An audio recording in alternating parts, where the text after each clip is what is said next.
സന്തോഷം. സായിച്ചേട്ടൻ മിസ് ചെയ്തിട്ടുണ്ടായിരുന്നു. പിന്നെ സായിച്ചേട്ടൻ വരുന്നുണ്ടല്ലോ, കാണട്ടെ, കാണണം. എന്നാലും പറയട്ടെ. പണപ്പെട്ടി എടുത്തത് സായിച്ചേട്ടനാണല്ലോ. സായിച്ചേട്ടൻ വരട്ടെ, എന്നിട്ട് നമുക്ക് സംസാരിക്കാം. പണപ്പെട്ടി എടുത്തതിൽ എനിക്ക് ഇപ്പൊ എടുക്കണ്ടായിരുന്നു എന്നൊക്കെ, പിന്നെ ആളുടെ ഒരു യുക്തിയാണല്ലോ, ആളുടെ ഗെയിമാണല്ലോ, ആള് കളിക്കണേ. അപ്പൊ പിന്നെ നമുക്ക് അതിൽ പറയാൻ പറ്റില്ലല്ലോ. പറയണവർക്ക് പറയാലോ.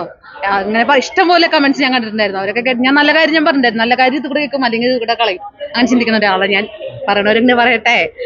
ഈ സോഷ്യൽ മീഡിയയിലെ ആൾക്കാരാണല്ലോ പറഞ്ഞിട്ടുണ്ട്. സായിച്ചേട്ടന്റെ ഗെയിം എങ്ങനെ ഉണ്ടായിരുന്നു? അടിപൊളിയായിരുന്നു. പിന്നെന്താ ഒത്തല്ലേ. ഉറപ്പായിട്ട് എടുക്കും. ഞാൻ പറഞ്ഞിട്ടുണ്ടായിരുന്നു ഞാൻ എടുക്കും എന്നുള്ള കാര്യം.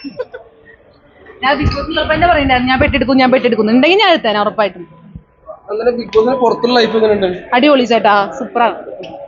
നടരെ കണ്ടിട്ട് ഭയങ്കര, ഞാൻ കമന്റ് ഒക്കെ വായിച്ചപ്പോൾ ഞാൻ വിചാരിച്ചു അയ്യോ ഇനി തെറി ഉറപ്പാണ് പുറത്തിറങ്ങിയാന്ന് വിചാരിച്ചു. പക്ഷെ എല്ലാവർക്കും ഭയങ്കര ഇഷ്ടമായിരുന്നു. എല്ലാവരും ഭയങ്കര ആക്റ്റീവായി നിന്ന് സംസാരിച്ചു. മോളെ നല്ല രസമുണ്ടായിരുന്നു കാണാനായിട്ട്, അതാണ് ഇതാണെന്നൊക്കെ പറയുമ്പോൾ നന്നായി ഗെയിം കളിച്ചു, ആക്റ്റീവായിരുന്നു എന്നൊക്കെ പറയാനായിട്ട് നമുക്കൊരു സന്തോഷം.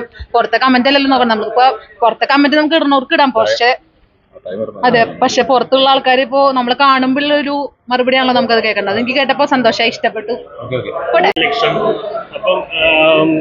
എങ്ങനെയാണ് തോന്നുന്നത്? ഒരു റിഗ്രറ്റ് തോന്നുന്നുണ്ടോ 5 ലക്ഷം എടുത്ത്? എനിക്കൊരു സായി അങ്ങനെ പൈസ മൈൻഡിൽ വെച്ചിട്ട് എടുത്തൊന്നല്ല. സായി ചിലപ്പോൾ ആ സമയത്ത് ഒരു ഗെയിം ഒന്ന് ആലോചിച്ച് ചിലപ്പോൾ എടുത്തതാവും, അത്രേ ഉള്ളൂ. വന്നിട്ട് നമുക്ക് പേഴ്സണലി ഡിസ്കസ് ചെയ്താലേ കാര്യങ്ങൾ അറിയുള്ളൂ. അവിടെ എന്താ ഉണ്ടായ അവരുടെ തോട്ട് പ്രോസസ് എന്തായാലും വ്യത്യാസം ഉണ്ടല്ലോ. സായിയുടെ മെന്റൽ സ്റ്റേറ്റും കാര്യങ്ങളൊക്കെ എങ്ങനെയുണ്ട്? സായിക്ക് ഒരു കുഴപ്പമില്ല. അത് സായി വന്നിട്ട് പറയണതായിരിക്കും. ഞാൻ പറയുന്നതിനേക്കാളും കൂടുതൽ സായി പറയുന്നത് നന്നാവും.